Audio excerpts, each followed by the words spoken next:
church right here. So what about if you have more convents? The church is for yourself. Yeah, exactly. Right. Because you know what the word church comes from the Latin word or the Greek word ecclesia. And the word ecclesia, or the Spanish word iglesia, means to call out. So the real church is out here, calling out to the people. Yeah. Somebody give me a Proverbs, the first chapter. I got something. You got something? Bring that out. This is 1 Corinthians 3 Acts 17, and 16. It says, know ye not that ye are the temple of God, and that the Spirit of God dwelleth in you. So we're the temple, we're the church. That's where the Lord said that He's the head and we're the rest of the body. He's the head and we're all members one of another. He represents the head and we represent the rest of the body. The toes, the feet, the ankles, the veins that run through the body, everything. So He compared the church to a human body, so to speak, which represents Himself. And we're the rest of the church. This is Proverbs 1 and 20. Wisdom cried without. See, wisdom cried without. Okay? She uttered her voice in the streets. She utters her voice in the streets. So where's the church to call out? In the streets out here. She cries in the chief place of concourse. She cries in the chief place of the concourse. We're on Grand Concourse. Right? It's a chief place. We're on Grande Concourse right Yeah. In the opening of the gates. In the opening of the gates. But back then, the cities actually had gates around them. And the people that were in the gates, they would sit at the gates, the elders would sit at the gates with the law, and there were people that had problems come to them, and they would judge them according to the law. So how do you go about accepting Jesus Christ as your Lord and Savior? Well, give me John 15 and 16. First of all, you don't accept Him, He accepts you. That's one thing that people, they go off on. Because you heard of the rap group Salt and Pepper back in the day, Salt and Pepper, remember Salt and Pepper? Alright, well, I'm just, the reason I'm saying it because the one chick, her name Shaw, the light-skinned one, she said, yeah, you know, I've been doing all this stuff, you know, I've been getting my life together. I even let God in my life. Well, first of all, you don't let God in your life. You don't let Jesus in your life. He has to let you in His life. Right. And then when He let you in His life, then you start learning what to do. Exactly. Yep, we're going to read it. This is John 15 and 16. Ye have not chosen me. This is Jesus speaking. Look, the words are in red. You know, wherever they're red, this is the 16th verse. Go ahead, read it again. Ye have not chosen me. You have not chosen me, okay? But I have chosen you. But I have chosen you, okay? And ordained you. And ordained you, okay? That ye should go and bring forth fruit. You should go and bring forth fruit. Now, the ones that the Lord is using to bring forth fruit are the men. Give me Ezekiel 34 and 31. The women have their place. And everything's going to go back to order. Because today, they tell you a woman is independent. A woman can do whatever she wants to do. She can be with this man. She wants to be with that man. That's not true. They have women preachers in the churches, women judges. That's not supposed to be so. Read that, brother. This is Ezekiel 34 and 31.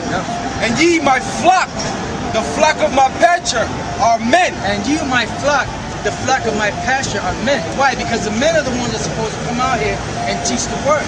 Somebody give me 1 Corinthians 14, because a woman is not supposed to be prophesying. Now, you know that the Bible says in the book of Joel and in the book of Acts that in the last days that women shall prophesy. Do you know what that means? Right, well, the word prophesy, I'm going to break it down. The word pro, P-R-O, means before, and phesai means to speak. So to speak something before it happens, right? So now, that doesn't mean that a woman's going to go out in the streets or in a church, so to speak, and start prophesying and teaching to the congregation, because that's out of order. We're going to read that. What it means is the Lord might give that woman a vision. And she might see a vision of the future, something that's about to happen. And she'll turn around and tell her husband. And then he'll break it down for her. You know what that means? That means that the destruction is coming soon, and the Lord is going to get ready to deliver us. That's what it means that the women should prophesy. Now, what you got? Proverbs 8 and 4. Okay, bring that up. Proverbs 8 and 4. Unto you, O men, I call. Unto you, O men, I call. This is God speaking again. Go ahead. And my voice is to the sons of men. And my voice is to the sons of men. Why? Because the men, the Israelite men, are the ones that are going to be prophesying. You heard the 144,000, right? 12,000 from each tribe. Those are men. That's the government. Bring it out. This verse, the 144,000. Revelation, because it speaks about the 144,000, 14 chapters earlier. Revelation 7. Revelation 21 and 3. And I heard a great voice out of heaven. Behold, the tabernacle of God. Now we know the tabernacle being the church or a building. You see some churches that says the tabernacle of God or the tabernacle of God and Jesus or whatever. Now it says here, the tabernacle of God is with men, and he will dwell with them, and they shall be his people, and God himself shall be with them and be their God. I'm going to read it again. Revelation 21 and 3. And I heard a great voice out of heaven saying, behold, the tabernacle of God is with men. The tabernacle of God is with men. Because you know that Paul said in the book of Acts that God dwelleth not in temples made with hands, meaning these churches that people set up. Because the real church or the real temple is us, people. Is that it on that, brother? Yeah, that's it. All right. Now, That was Revelation 1 what? Corinthians 14. 21 and 3. Well, we're gonna get to it. Somebody give me Titus, the 2nd chapter. Now, because we have to give it to you straight. See, you know what? I'm gonna just put it to you like this. A lot of people don't like us because we come out straight, right? They say you guys are mean. Yeah, we are mean. You know, Jesus was mean. The one the world calls Jesus. Oh yeah, he was. But you know what? He was mean, but he was still a humble man. Okay? Just because you're straightforward with somebody, they might not like you, but they will respect you.